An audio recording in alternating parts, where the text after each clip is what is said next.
Ek dink 'n ander ding wat mens ook moet besef nadat jou baba gebore is voel vir my daai eerste week, 2 weke, is jy nog op die high en die adrenalien en alles is nog daar en dit dis lekker.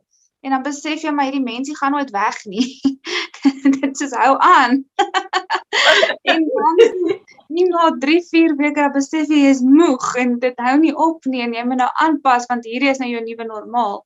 En ek ek dink daai is ook iets wat 'n mens moet besef dat soos daai eerste 2 weke wanneer almal vir jou kom kuier, dis snaaks, dis nuut, dis oulik, dis cute. Is baie maklik teenoor dit wat nog kom en dan wanneer dit moeiliker raak om nie moed op te gee nie want dit is nie abnormaal nie. Dit is hoe dit is. That's life. Ja. Ek het 'n vriendin wat altyd gesê het never give up on a rough day.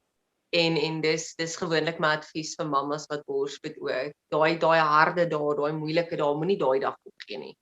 Druk deur daai dag en kyk môre hoe voel jy. En die realiteit is daar. Ek dink mens moet net vrede maak met dit. Dit is Ja. En dit is soos wat jy sê, dis vir my nogals mooi om te dink dat gee eerder op 'n goeie dag wat jy so besluit en jy maak daai keuse en jy besluit dit is hoe dit is, eerder as wat jy dit op 'n impulsiewe oomblik opgee want ek dink dit maak baie spyt oop as jy terug gaan kyk daarna toe. Ja. Later in jou lewe.